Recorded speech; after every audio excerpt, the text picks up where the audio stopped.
13 साल का लड़का सोहेब अहमद और उसका 9 साल का छोटा भाई जिसका नाम अब्दुल रशीद था। दोनों मैदान में फुटबॉल खेल रहे थे और खूब मज़े कर रहे थे।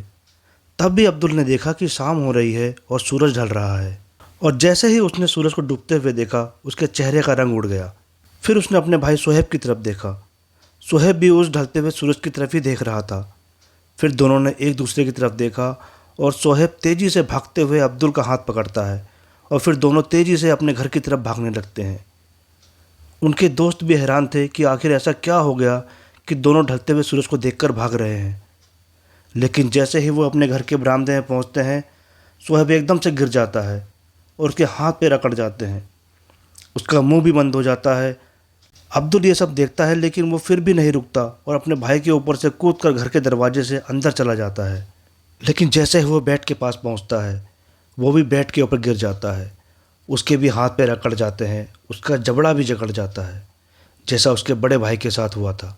थोड़ी देर के बाद में सोहेब के पिता घर से बाहर निकलते हैं और वो सोहेब को अपने हाथों से उठाते हैं और घर के अंदर ले जाते हैं और बेड पर ले जाकर के लिटा देते हैं, और फिर उस कमरे से निकलकर अपने बेड पर जाकर के वो सो जाते हैं। ऐसा लग रहा था कि ये उनके लिए एक नॉर्मल बात है, ऐसा उनके साथ में रोज़ होता है। लेकिन अगला दिन निकलता है, सूरज उगता है और अगला दिन निकलने के साथ ही कई गाड़ियों का एक काफ़िला उस गांव पर पहुंचता है जहां सोहेब और अब्दुल रहते थे। उन गाड़ियों में Pakistan institute of medical science के वैज्ञानिक आए हुए थे, क्योंकि उन्होंने भी इस दोनों भाइयों के बारे में सुना था और वो सच्चाई का पता लगाना चाहते थे कि आखिर इस घटना के पीछे राज क्या है। जब वो उस गांव पहुंचे तो वह दोपहर का समय था। उन्होंने देखा सोहेब और अब्दुल घर के बाहर खेल रहे हैं, वो बिल्कुल नॉर्मल लग रहे थे। फिर साइंटिस्ट अब्दुल और सोहेब के ब्लड सैंपल और पेशाब का सैंपल लेते हैं। साथ ही वो उनके पेरेंट्स का भी ब्लड सैंपल लेते हैं, उनके पेशाब का भी सैंपल लेते हैं। अब दोनों भाई बिल्कुल नॉर्मल खेल रहे थे और ये सब वो साइंटिस्ट देख रहे थे। फिर जैसे ही सूरज ढलने लगा, उन्होंने देखा कि खेलते खेलते अब्दुल और सोहेब धीरे धीरे अपने शरीर का कंट्रोल खोने लगे हैं और ऐसे हो गए हैं कि जैसे उन्हें कोई लकवा मार गया हो। फिर पूरी रात साइंटिस्ट ने उन दोनों पर नज़र रखी, लेकिन उन दोनों ने कोई भी हरकत नहीं की। वो बिल्कुल बेजान से पड़े रहे। उन्होंने उन दोनों को हिलाकर भी देखा, लेकिन वो बिल्कुल अकड़े हुए पड़े थे। उनके हाथ पैर भी इतने टाइट हो गए थे कि साइंटिस्ट चाहकर भी उसे मोड़ नहीं पा रहे थे। अब साइंटिस्टों के पास में रात गुजरने का इंतज़ार करने के अलावा कोई और रास्ता नहीं था। वो सुबह का इंतज़ार करने लगे। फिर जैसे ही सुबह हुई, दोनों भाई बिल्कुल नॉर्मल हो गए और बिस्तर से उठकर बैठ गए। वो दोनों मुस्कुरा रहे थे। अब ये तो बात पक्की थी कि वो दोनों कोई ड्रामा नहीं कर रहे थे और जो कुछ भी उनके साथ हो रहा था वो बिल्कुल सही था। अब साइंटिस्ट को ये पता लगाना था कि आखिर इन सब का कारण क्या है, लेकिन उनकी कुछ समझ में नहीं आ रहा था। गांव के मस्जिद के इमाम ने कहा कि इन दोनों के ऊपर में किसी शैतान का साया है, इसलिए इनके साथ वो ऐसा कर रहे हैं। उन्होंने उन पर झाड़ फूँक करना शुरू कर दिया। कुरान की आयतें पढ़ी गईं, पवित्र पानी डाला गया, लेकिन फिर भी कोई फ़ायदा नहीं हुआ। वो दोनों उसी तरह सूरज ढलने के बाद उसी कंडीशन में आ जाते थे। उन पर किसी भी तरीके का इलाज असर नहीं कर रहा था।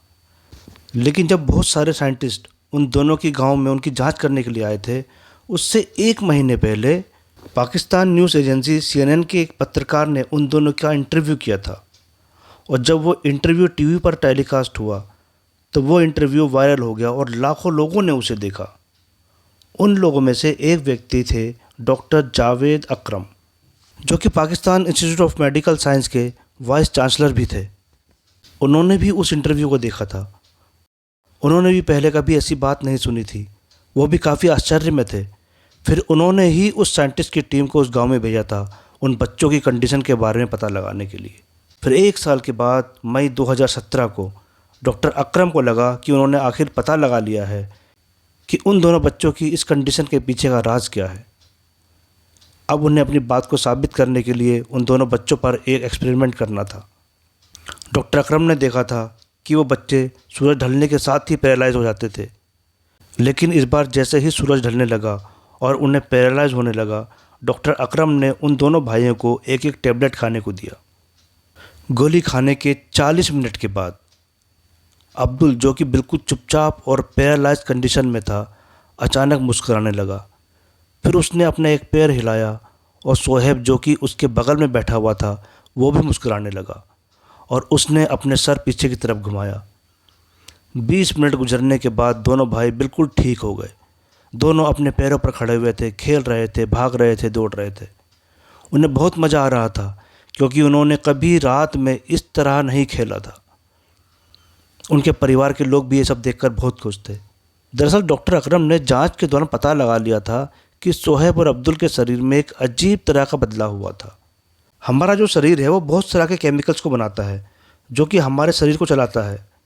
उन केमिकल्स में से एक केमिकल है डोपामिन, जो वैसे तो बहुत सारे कामों में आता है लेकिन वो हमारे शरीर के मसल्स मूवमेंट को भी कंट्रोल करता है। लेकिन इन दोनों भाइयों के शरीर में आए बदलाव के कारण उनका शरीर शाम ढलते ही डोपामिन बनाना बंद कर देता था। और जो गोली डॉक्टर अकरम ने उन दोनों भाइयों को दी थी वो कुछ और नहीं था, वो सिर्फ डोपामिन की गोली थी। और उस डोपामिन के टैबलेट को खाने के बाद में उनके शरीर में डोपामिन का लेवल बढ़ जाता है, जिससे कि वो पैरालाइज कंडीशन से बाहर आ जाते हैं और उसी तरीके से खेलने लग जाते हैं जिस तरीके से नॉर्मल बच्चे रात में अपने आप चल फिर सकते थे, खेल सकते थे। डॉक्टर्स के अनुसार ये एक बहुत ही रेयर बीमारी है जो शायद सिर्फ इन दोनों को ही हुई है, लेकिन खुशी की बात यह है कि उन्होंने इस बीमारी का इलाज भी ढूंढ लिया है। अब दोनों भाई बिल्कुल नॉर्मल लाइफ जी रहे हैं। उन्हें सिर्फ रात में एक डोपामिन की गोली खानी पड़ती है, जिसे खाने के बाद में उनका शरीर जो पहले पैरालाइज हो जाता था वो बिल्कुल नहीं हो पाता और वो अच्छी तरीके से बिल्कुल नॉर्मल तरीके से खेलते हैं, कूदते हैं और अपनी एक अच्छी ज़िंदगी जी रहे हैं। दोस्तों, आपको ये वीडियो कैसी लगी कमेंट